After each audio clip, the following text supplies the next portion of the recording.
Hello everyone, I'm Wendy and today I'm going to share some dreams that I had in the early morning hours. So, and they are personal messages to myself on what I need to do currently uh, in my personal life. So, I was walking down a path, and on my right hand were some raised garden beds, and I was walking towards my house. In this dream, the scenery was very similar to my house, but the setup was a little bit different. Anyway, so I was walking towards past these um, raised garden beds with an invisible companion. So this is typically Jesus, okay? But it was a spirit guide or something that was trying to teach me something. And now I have garden beds. They are I did the Back to Eden garden, right? And these take a long time for those wood chips to decay. And usually special kinds of plants have to grow in them to break down the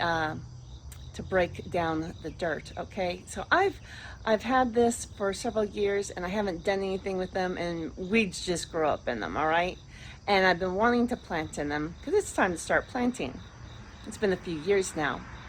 Well, anyway, that's in real life. In the dream, I saw these tall weeded things, and I was encouraged by my invisible companion to go ahead and look through the weeds and see if I found anything. And I found several giant cantaloupe. All right. And kind of like pumpkins, the big giant ones, the ones that are like bigger than a bale of hay. Anyway, that's what these cantaloupes were like. That's their size. And there were several. There's like 5 in there. The whole bed was full of cantaloupes hidden beneath these tall weeds. And I was like, oh my goodness, what am I going to do with all this cantaloupe? I can't eat all this cantaloupe, you know, because they're massive. And so my spirit guide, my invisible companion, he told me to save the seed. And you know, cantaloupe are full of seed, right? They're just full of seed. Well, seed is a sign of prosperity because it's something that can grow into something else. So, anyway, he told me to save the seed, and I can use that seed the next year. And when I get ready to plant my garden the following year, the next year, I only had to buy a little bit of seed for that year. So I don't have to make a big investment, but I will have the crops of 2 different things then, the cantaloupe and whatever else I invest my time into, I invest in. And he told me that if I continue to do this, I will eventually have a garden full of all kinds of things. All right. So, what are these cantaloupes that I have planted? Well, uh, they represent my time invested into certain things. For instance, my 40 days of manna, the books that I have written. I haven't promoted really, but I have written them. Um, Different things like this that they're just they're just storing. They're stored energy that needs to be replanted. Okay, so uh, anyway, the that was a very promising dream, and it encourages me to continue to work on my channel, Winds of Change Ministries. And I had a second dream, and in the second dream, oh, I will tell you, after my dreams, both dreams, I had a confirmation of the first dream, because when I turned on my computer, I saw a field full of, I guess, wheat. It looked like wheat, but it was a giant wheat field, okay? So, which is seed. So, seed is very good, it's stored energy. So, anyway, um, After that dream, I had a second dream, and this dream wasn't so good. So I was in my house and I was sitting at a strange table. It was like a long uh, piece of wood, all right, like a maybe a 2 by 6. I think it was more like a 2 by 4. And anyway, so I was sitting at this table that had a 2 by 4 uh, tabletop, and that was my student's desk.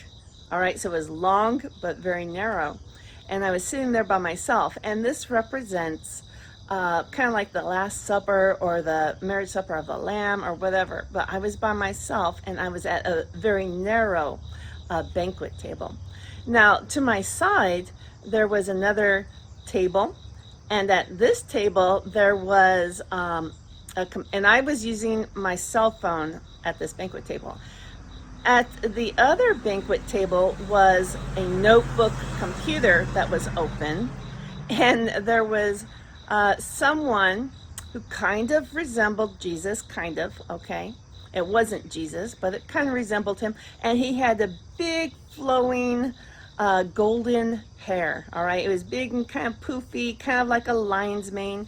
We're still in the lion's gate of Leo, okay?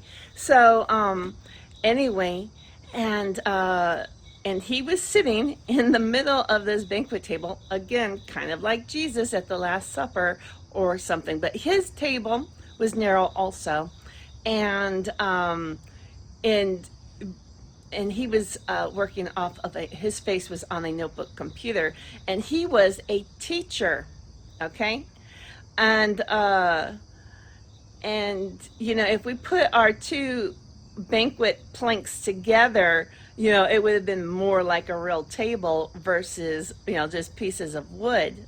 But this guy and I, this teacher and I, we did not see eye to eye. I went to his table and I was chatting with him online. This was like an online class or something.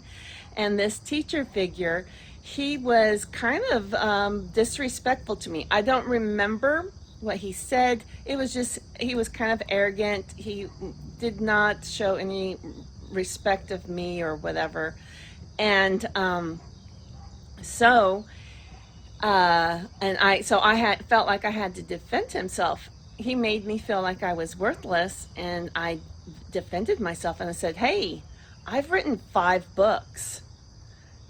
All right, I'm not a nobody," and which is true. I've written 2 secular books, The Fall of Man and Scorned, and they were both kind of thrillers a little bit, and they're secular. And then I've written, I've reinterpreted the entire Bible. Okay, so Sword of the Spirit. There's several books in that, but just put it all together. I've done it. And then I also wrote God's Master Plan for the Masses and God's Master Plan for Salvation, which I am still working on the edits. It's written, but I just want to work on the edits a little bit more and see what else might, pop up in my brain to include into the book. So anyway, and I told him, hey, I've written 5 books. And he was kind of smug towards me. And then that's when I said, one of them is I reinterpreted the entire Bible. And still, he was unimpressed with everything that I have done. Okay?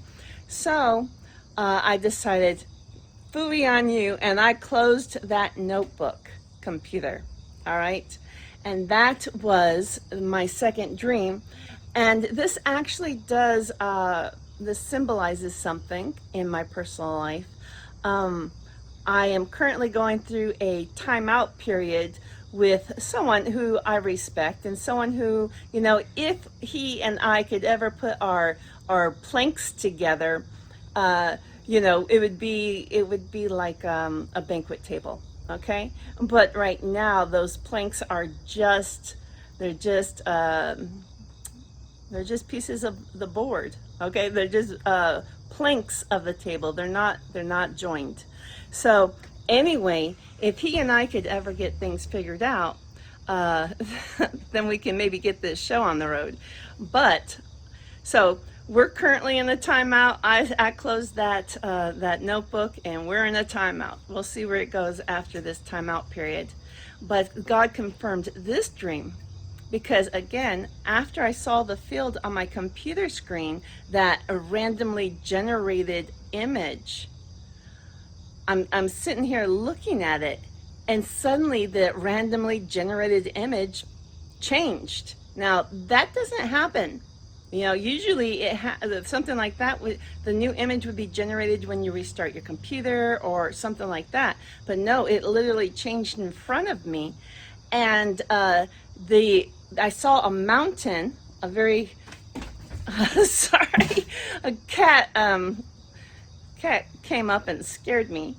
Anyway, um, silly cat. So anyway, this mountain, okay, had a wedge between it, and so the mountain peak was actually split in two. So once again, this is showing that if he and I could ever get together, and we would be a very strong mountain. But currently, we are separated, and yeah, so God is kind of confirming that this is where I am, and there's the potential of something great, but we've got to work out some of our differences, or I'm just going to keep pressing forward with my mission in life. But anyway, so that's it for today. I just wanted to share these dreams. I do have some big plans coming up, and I will be discussing them in future. Well, I'm going to start doing a daily Bible reading, chapter by chapter, and a discussion. Okay, so that's what I'm going to do. And if I did it chapter by chapter, and I include the Apocrypha, that's going to take me about 4 years to do, and that's fine. So I'm going to be busy. That is the next step in my garden. See, I've already got my reinterpreted Bible, Swords of the Spirit. So now I need to start sharing this stuff. All right, on a regular basis. All right. So my name is Wendy, and we're all living in the winds of change.